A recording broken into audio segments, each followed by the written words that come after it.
Hola amigos, bienvenidos a Motor en V. Este programa lo comenzamos con el Rally de Ferrol, la quinta prueba del Campeonato de España de esta especialidad, tercera consecutiva que se disputa en Galicia. Un rally muy duro que fue vencido al final por el canario Luis Monzón, pero lo dominó ampliamente de principio casi hasta el final el piloto del equipo ACSM Chevy Pons. También les vamos a hablar de un coche mítico, un coche nostálgico, el Citroën 2 caballos, cuya parte de historia pertenece también a Galicia, concretamente a la fábrica de Vigo. El 2 caballos sigue despertando pasiones, como veremos en un reportaje que les ofrecemos en este programa.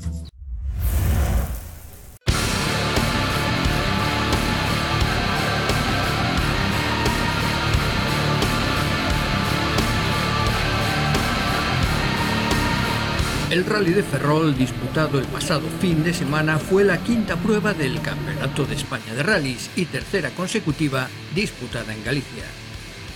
Un rally duro y exigente, como demostró ya casi desde el primer tramo, en el que los equipos gallegos perdían ya a dos de sus pilotos más destacados, Alberto Meira y Víctor Senra, por salida de carretera y avería respectivamente.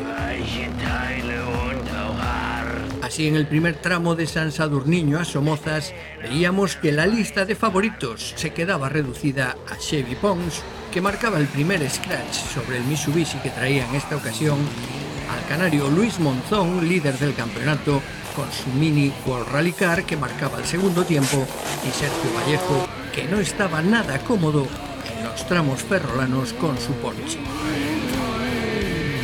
Por detrás de este trío se quedaban Surayen Pernía, Jonathan Pérez y los hermanos Pais, demostrando que los Mitsubishi eran los coches más eficaces en los duros tramos de este primer bucle disputado el sábado.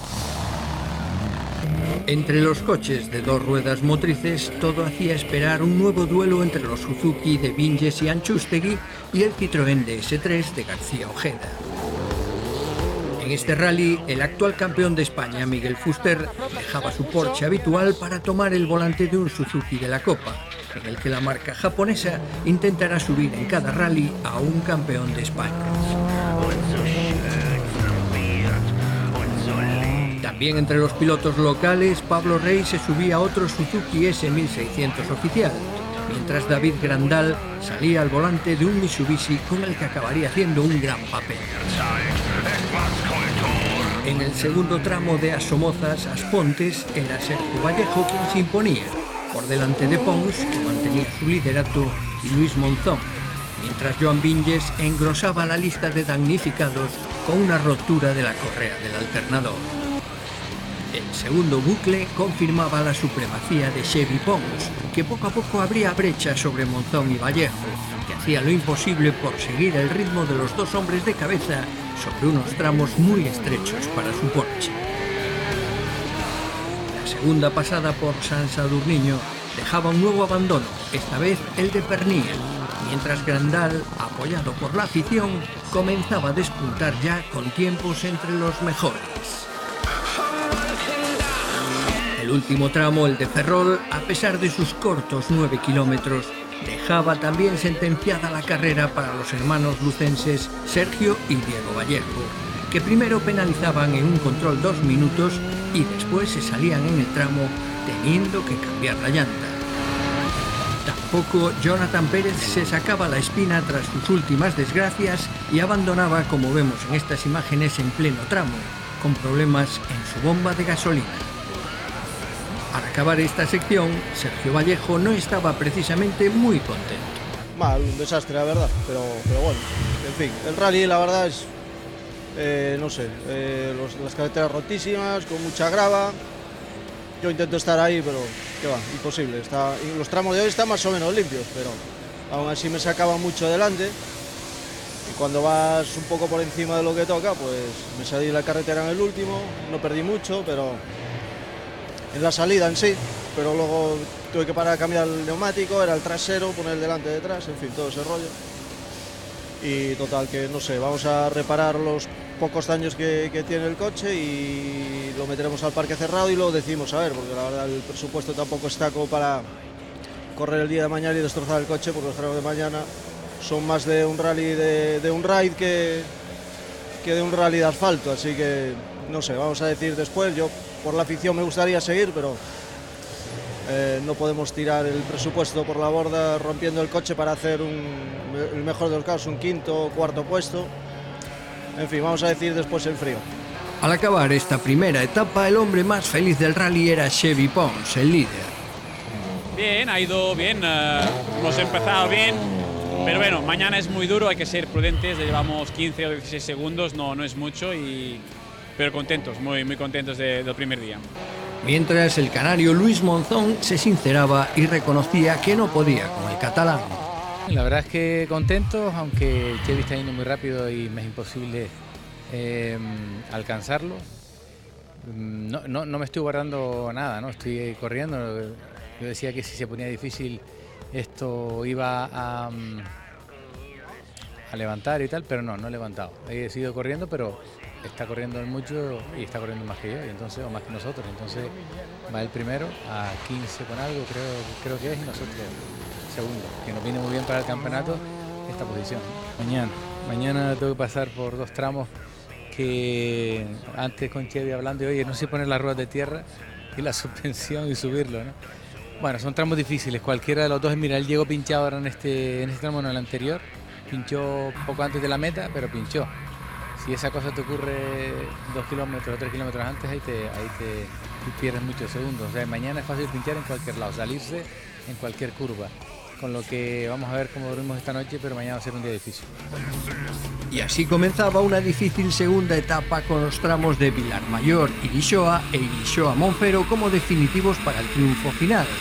La especial corta de Ferrol poniendo el broche a la prueba y además con la incertidumbre climatológica con un cielo muy cubierto.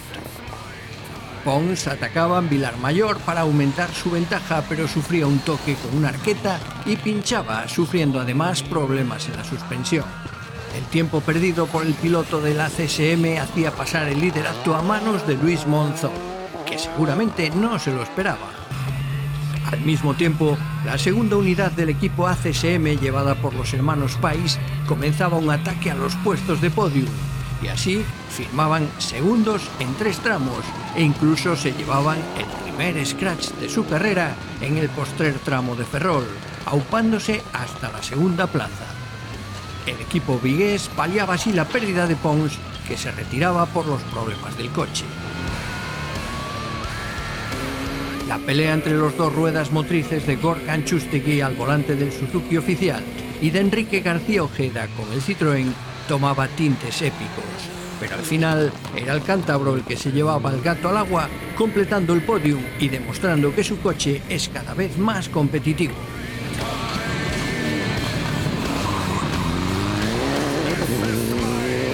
La grata sorpresa para la afición gallega era el 5º puesto de David Grandal con un efectivo Mitsubishi armado por Vidal. Y justo detrás, Tino Iglesias y Cuco Bañobre remataban con la 6ª plaza sobre su rápido Ford Fiesta R2. Meritoria también fue la carrera realizada por el asturiano Esteban Ballín al volante del Opel Corsa OPC de la red de concesionarios, que terminaba esta vez en la 7ª posición, demostrando su fiabilidad y prácticamente con un coche de serie. ¿Y qué pasaba en la siempre numerosa Copa Suzuki, con abundante presencia gallega también? Pues que los locales Fran Lago y Dani Castro eran los más regulares, liderando desde el principio en su terreno, obteniendo así su primer triunfo en esta Copa monomarca.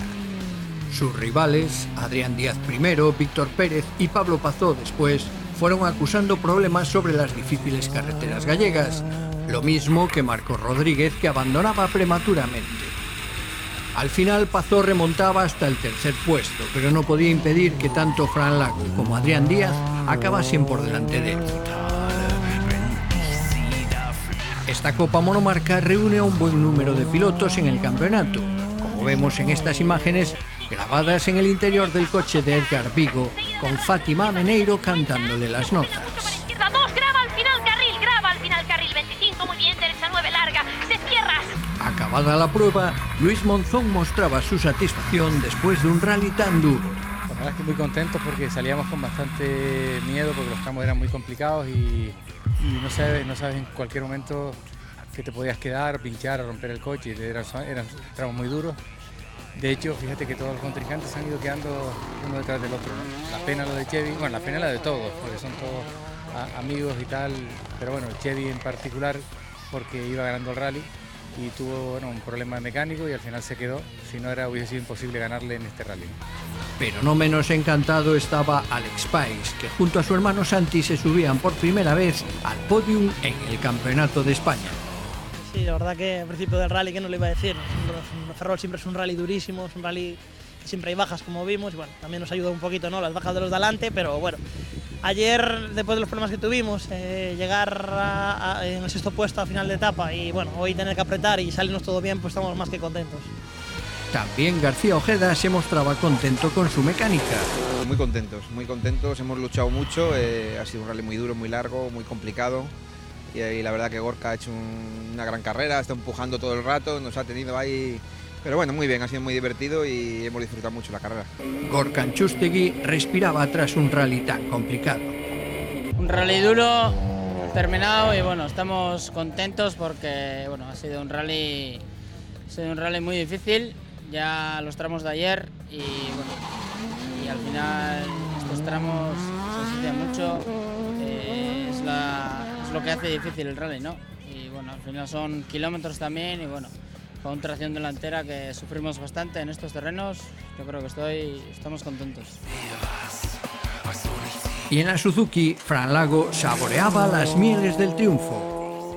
La verdad es que sí, la primera victoria, la verdad es que estamos volados, la verdad estamos encantados y no te sabría qué decir. Palabras son pocas.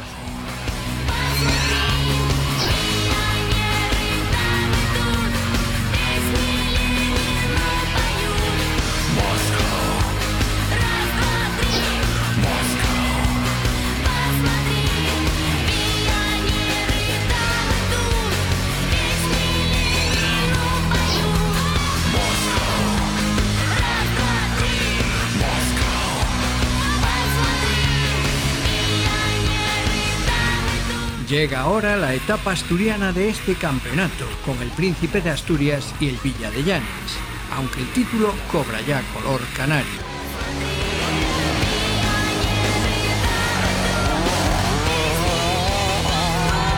A izquierda 8, 25, 8, derecha 4 menos hasta que ves 25, y ojo izquierda 4 menos, ahora 75, 4 menos, derecha 10, seguido de Pache, derecha 9, 75.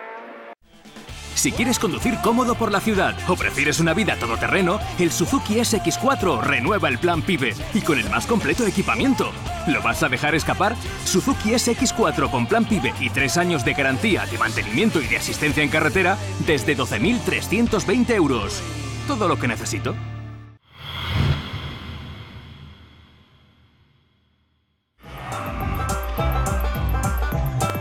Hay algunos coches que siguen despertando pasiones, incluso con el paso de los años.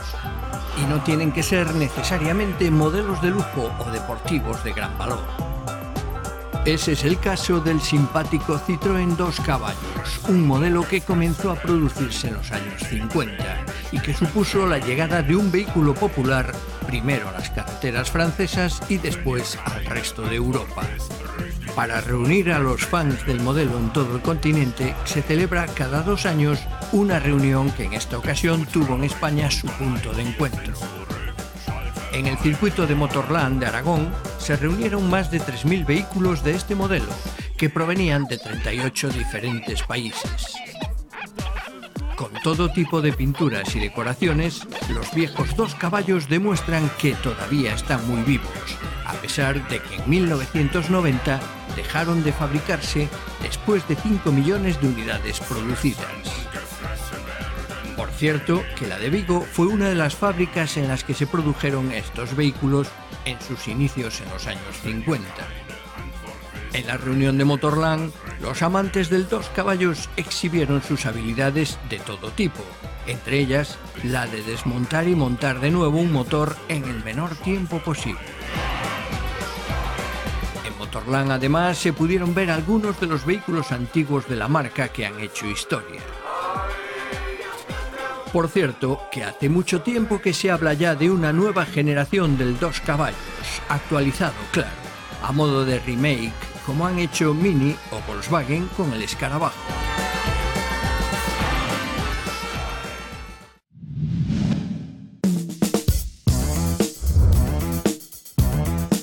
Silverstone generalmente también el tiempo varía bastante, al menos en la época que íbamos antes. Ahora se ha cambiado de fecha, esperemos que haga mejor tiempo, pero todavía sí creo que también la lluvia será protagonista el fin de semana y del trazado. Es un trazado que me gusta mucho, que tiene la primera parte que es más lenta, pero luego hay una serie de S enlazadas que allí es donde se hace mucha parte de la diferencia y bueno,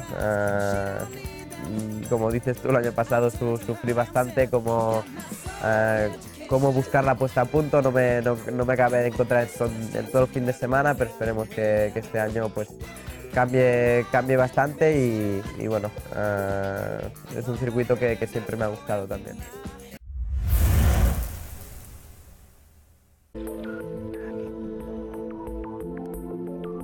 Esta semana en Motor en V probamos el Peugeot 508 SW, es decir, la versión familiar de este modelo. En este caso, nuestra unidad estaba dotada del motor 2.0 HDI, por tanto diésel, de 163 caballos de potencia, el motor más demandado de los que posee este coche.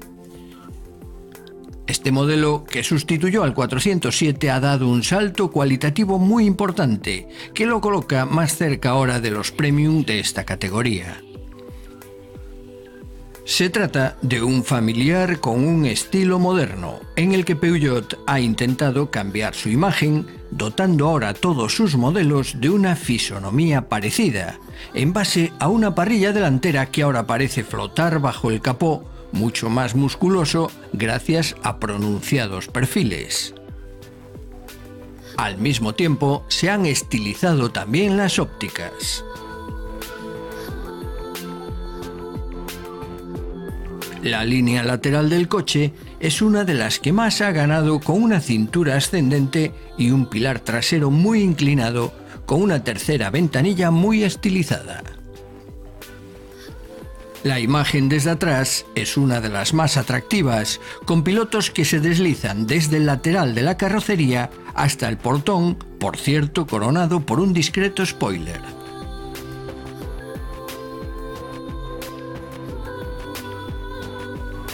Con solo 2 centímetros de diferencia entre la berlina de 4 puertas y el familiar, este último nos parece más versátil y polivalente. En el interior, la versión Allure que probamos en nuestra unidad tiene todo lo necesario para la comodidad del conductor. Desde apertura y arranque sin llave hasta cristales traseros tintados, freno de mano eléctrico, tapicería en semicuero, volante de cuero con multifunción desde donde se puede manejar el control de crucero, pantalla de proyección de datos sobre los relojes y sobre todo un soberbio techo panorámico de cristal que recorre todo el coche de delante a atrás.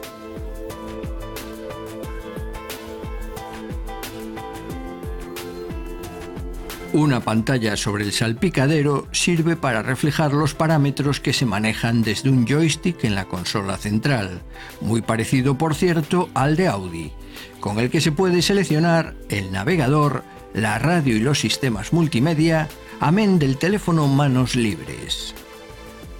Además, este Peugeot está dotado del botón SOS de aviso en caso de accidente. El motor HDI de 163 caballos con la caja de cambios manual de 6 velocidades es un archiconocido del grupo PSA, empleado ya en numerosos coches tanto de Peugeot como de Citroën. En este 508 familiar, que es más ligero que el antiguo 407, es un motor suficiente para moverse con agilidad y compromiso con el consumo. Por cierto, aunque el fabricante anuncia una media de 5 litros, en nuestra prueba el marcador de consumo medio indicaba 6,8 a los 100 kilómetros. Eso sí, sin ser demasiado cuidadosos. A pesar de que sus dimensiones son contenidas, le sucede como a todos los diésel del grupo PSA, que tienen muy limitado su giro, por lo que no es amigo de los parkings angostos o las callejuelas estrechas. De todas formas, a pesar de su rumorosidad típica de diésel, una vez en marcha el confort del coche es notable, y en este sentido se le nota firme y al mismo tiempo aislado del asfalto, reafirmándonos en que cada día se acerca más al comportamiento de los premium. Con 226 km por hora de velocidad punta y aceleración de 0 a 100 en 8,6 segundos, el 508 familiar es un coche ágil en arrancadas, adelantamientos o incluso en pendientes acusadas como puertos de montaña. El cambio manual no precisa de mucho manejo porque el motor tiene unos bajos tremendos y responde con rapidez a las indicaciones del acelerador en cualquier velocidad. Y en lo que ha ganado mucho respecto al 407 es en el balanceo, ya que ahora la arquitectura de suspensiones lo ha hecho más duro y progresivo, apoyando bien en las curvas, pese a que no tiene una suspensión neumática como su primo el C5 de Citroën. La dirección rápida y progresiva permite una conducción relajada incluso en tramos virados. Es un coche rodador, hecho para la carretera, que invita al viaje largo y cómodo gracias a su maletero de 508 litros de capacidad que permite viajar con holgura a 4 pasajeros. Su precio de 31.250 euros lo hace muy competitivo respecto a otros modelos generalistas frente a los que ofrece mucha calidad.